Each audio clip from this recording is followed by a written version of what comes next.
Hello and welcome to At the Redline podcast. My name is Alec Gonzalez. I'm a coach. I love coaching salespeople. I have Isaac Miles, who works with a dish company selling dish door to door. I love that door to door sales. That's great. It seems like all my favorite YouTubers are all former door to door salesmen. So I'm really excited to have you on the podcast and talk about sales and selling. But I start at the beginning. Like, where did you grow up? What was your childhood like? Childhood life like? Family, siblings, where, when, was it rural, urban, whatever. So, Isaac Miles.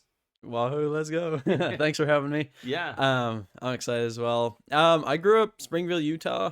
Mm-hmm. It's right around Provo, and I got 3 brothers, so no sisters. Okay. Funny enough, the girl I'm dating has 3 sisters and no brothers. So That's fun. mirror opposites, right? It was fun. My dad, he's great. We're close. My mom, we're close. I call my mom like every day doing this job. Nice. Miss her. And then my dad loves fishing in the mountains and all that. So, he raised us up to love that. We had dirt bikes and probably like just go out, hang Okay. out. And we like the mountains. So, family life was good. We hang out. I'm Okay. pretty close with both my parents. So Yeah. we would, like go to church on Sundays. Throughout the week, my parents would work, and then we were in Yeah. school, and that's pretty just hang out. Yeah. Good vibes. How old is the distance between you and your brothers? We're 5 years apart. So at one point we were 5, 10, 15, 20. Now I'm 22. So we got 17, 22, 27, Every 32. 5 years? Yeah. Wow. Yeah. That spreads them out, huh? Oh yeah. That's kind of crazy. That is pretty cool. Are you close to your brothers too? Yeah. We're all close. My brothers, we like biking together. They're Nice. biking. Nice. And then one of them moved to Kentucky though, so we miss him. Okay. All right, Utah. Are you based in Utah? Do you live in Utah, or you live somewhere else? Essentially, I'm a student for like 6 months of the year, BYU Idaho, and then Nice. I just work in the summers doing door to door stuff. Nice. And then my parents, they're still in Utah, but I don't really know where I live. We travel so much. What are you studying at BYU? Finance. No kidding. Mhm. That's awesome. That's a good degree. Oh yeah. Good. Okay. Well, the next thing I generally talk about is faith, arc of faith, how you came to faith, raised in it. What was sort of the, aha moment where you're like, gee, I really want to make this my own. I realize our religions aren't the same, so you can talk however you want about, your faith. And I don't know what you're allowed to say, but you're free here. Okay, fair. Yeah, no. So we grew up in the LDS faith, like Church of Jesus Christ of Latter-day Saints. And we grew up like going to church, but I wasn't like the firmest believer, I guess you could say. I'd go to church to hang out with my friends, right? You got to go hang out with them, and it was exciting to see them on Sundays. And then when I turned 18, I was like 17 at the time, my dad's like, "You gonna serve a mission?" I'm like basically first in the bloodline to serve. So, I was like, I mean, I guess I don't really know what to do with my life. And so I was like, I guess a mission would be good. So go out on my mission. Still, like, we talked with like a lot of atheists and stuff like that. And I was like, well, they bring up like some pretty good points. And I was like, oh my goodness, like, oh, like, is God real? Like, I still struggled with my belief in God up to that point. But then, honestly, the Book of Mormon changed it for me. That's where, yeah, I read it, and it's like all about Christ. And it's on average, like every 1.7 verses, it mentions a name regarding Christ. And that's what changed it. It was just after reading that, I actually almost came home. I was about 5 months in. I called my dad. I was like, Dad, like, this is tough. And he's like, dude, I served in Austin, Texas. Okay. And he's like, I'll drive 18, 20 hours, come down there, pick you up if you're done with the mission. And I was like, no, I'll keep trying it out, stick it out. And then, yeah, I got a really cool companion as well after the one I was with. And he just like, he knew doctrine. And so we, I don't know. Yeah, I just read the Book of Mormon, felt the Spirit, and like came to know Christ and like his grace and who he actually was. Hmm, So pretty cool. cool. Yeah. I don't know if I've ever had a normal conversation with a Mormon dude. It'd be fun to have a conversation about it. Obviously, I pastored a church for 10 years in a Christian, faith.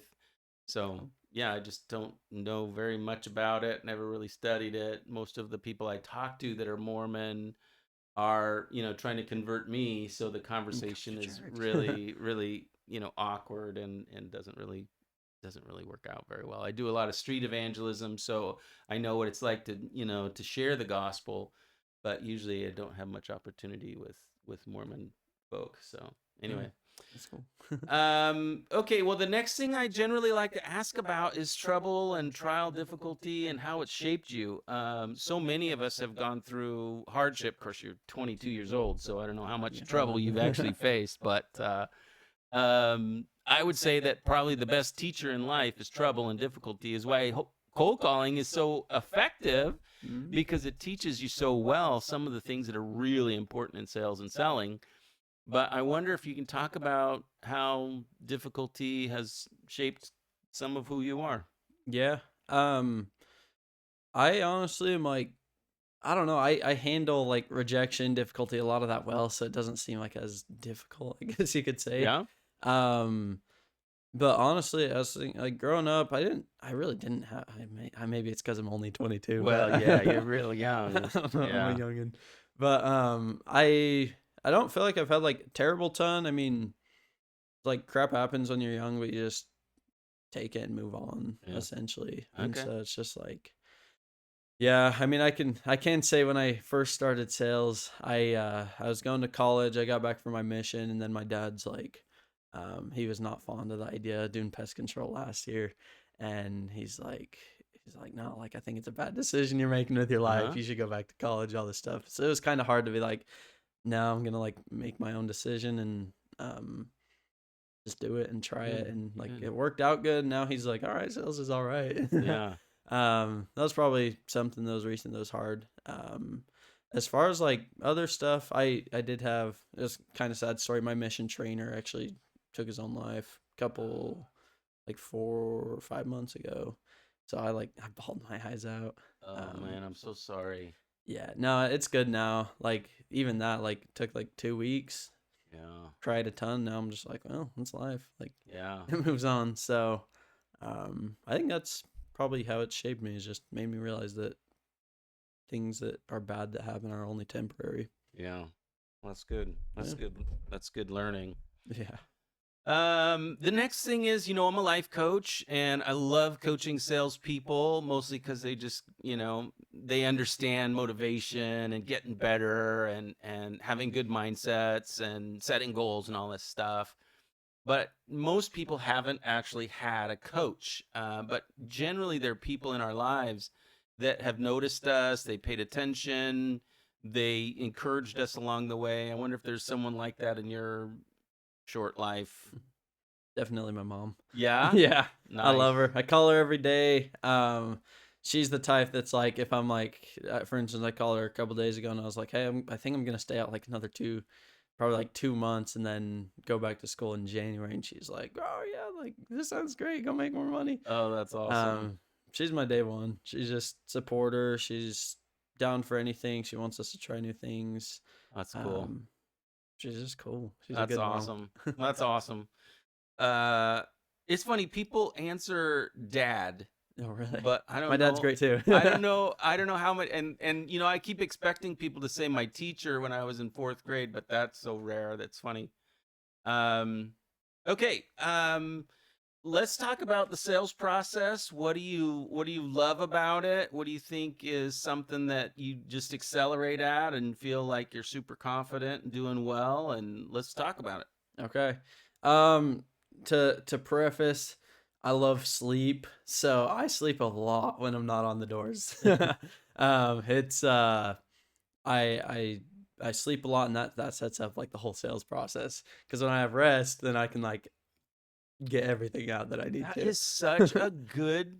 Seriously, Isaac, maybe we should talk a little bit about that, because sleep is so important for your brain, Oh yeah. for your mental health, for that, just the stick to itiveness and the grit, the determination. I mean, if you're working and you're a salesperson and you don't have a full night's sleep, You can't sell. that can be tough. Yeah. Good learning, man. Thanks for bringing that up. Okay.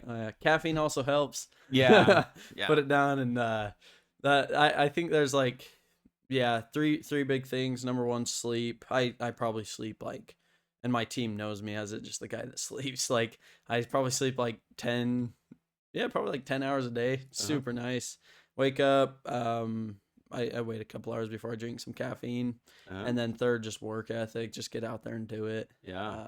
Spend more time on the doors. Like it's seasonal work, so it's just like get out there, knock and knock and knock. And if you're mentally exhausted, knock another. You'll find a deal, because deals are what make you like not mentally exhausted when you're selling. So yeah, that's really, as far as like the process goes. You want to know more about like what it looks like on the door, or what do you think?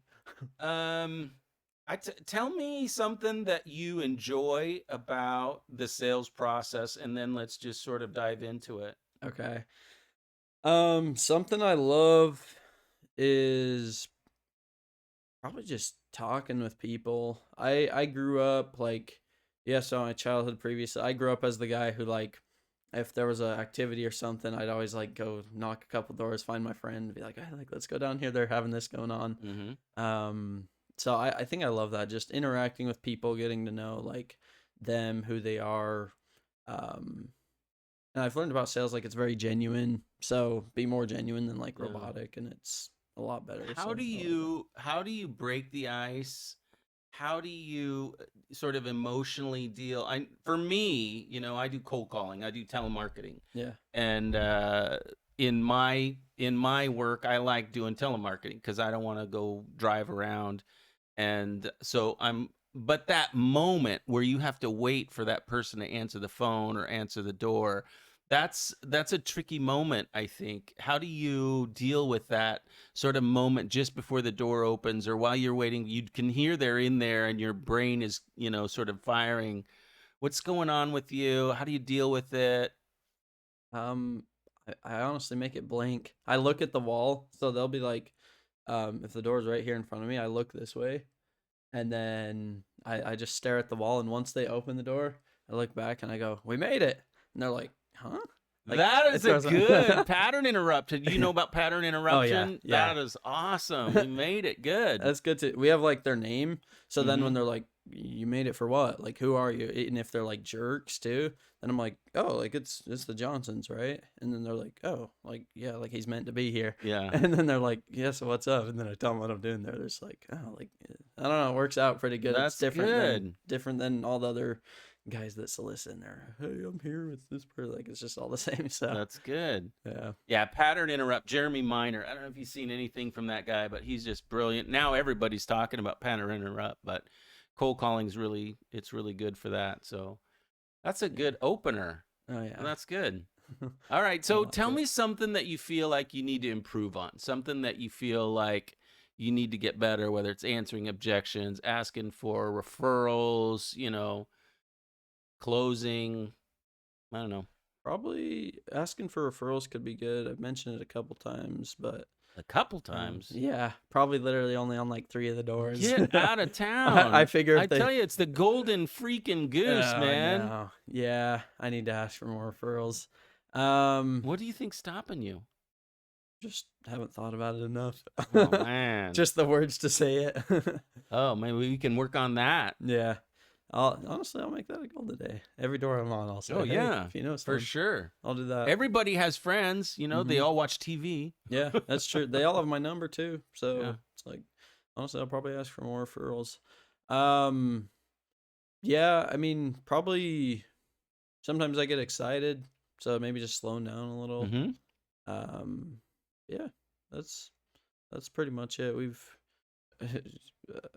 over and over accounts and accounts again, so probably just slowing down, asking for referrals. Okay. All right.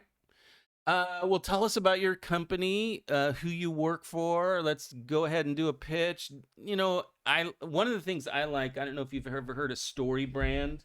Donald Miller. He's great writer and a great guy, and has written a pretty good sales book and has a podcast. And he talks about dealing with with pain. What's the pain that you're trying to resolve, and being not the hero in the story, but the guide. The hero in the story in the sales process is the customer, but you're the guide. So figuring out what their pain point is. What is the pain point that you try to resolve? What's the company that you work at, and what's the best way for someone to get a hold of you? Okay, sweet. Number one, my company is called Caliber Smart. We sell dish satellite. Okay. We target specifically DirecTV consumers because Dish and DirecTV are like literally the same.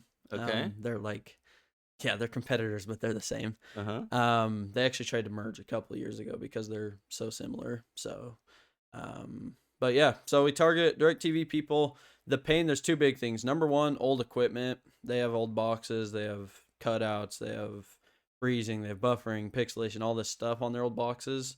Number two, the price. It's always high. The TV industry, it's backwards. The longer they use it, their bill just goes up, and the new guys, they always give a royalty. So all we do is switch them from being an old guy, the old customer, make them a new guy again. Okay. And then they save like $80 a month. Who's your perfect client? Who's your customer that you're... I like people over 80. They're just Okay. like, they've learned that they don't need to be jerks to solicitors ever. It's likely they've had Dish, so they know it's like the same, and you just switch and get the new free stuff every couple years. Mm-hmm. We do free installs. So, Okay. yeah, we just send a truck out there. They get all the like new boxes for free under their TV, the receivers, the satellite, and then they save money. And Okay. most of the time they actually get more channels too. Okay, so your perfect customer, 80 years old, but do you work for people who don't have a Dish setup or Dish network, or so if anybody has a situation, whether it's cable or whether they just use their smart TV? Do you guys have Spectrum around here? We travel a lot. I don't know Spectrum. It's like TV, internet. Just some people have like Vive. Depends on the place, but like Spectrum, another big company who does like TV as well as like internet and stuff, phone lines. So Okay. a lot of times I'll switch people from Spectrum to Dish as well. Or if they have nothing, I'm like, you guys looked into TV? And they're like, not really. And I'm like, well, you get a satellite, you get a DVR, you can record. Huh. How far out of town? Can you be anywhere in the country? Okay, so even if you're way out in the boondoggles. Yeah, our guys last year, our team was over in like New York and Pennsylvania and West Virginia. Now we're over here on this side of the coast, so Okay, literally anywhere. all right. Well, if you're watching this and if you have Dish or you don't have Dish and you want to check out maybe a different way of doing it, you do internet access as well as... Us personally, no, but Dish did recently pair up with Starlink. Elon Musk, first trillionaire in the world. So you can reach out to Dish and they can get you hooked up with the fastest internet in the world. Is your phone number the best way? I'll just put your cell phone number at the bottom with your name. Okay. All right. Well, man, I'm really glad to have you. I really have been looking forward to getting someone on that does door-to-door sales. I'd love to get all your guys in. So Isaac is staying at our Airbnb that's right across the street. And so you got guys over there. Love to have them all come over and just talk to them about selling and sales. And I'll take this and cut it into some pieces. Anyway, Isaac Miles, thanks for coming on the podcast. Thank if you. if you got Dish or you don't have Dish and you're wondering, maybe you live out in the middle of nowhere and you can't get good service, give Isaac a call and he'll set you up. Thanks for coming on. Again, my name's Alec at Coaching the Redline. If you like the video, go ahead and subscribe or like or both, and we'll talk to you next time. Thank you.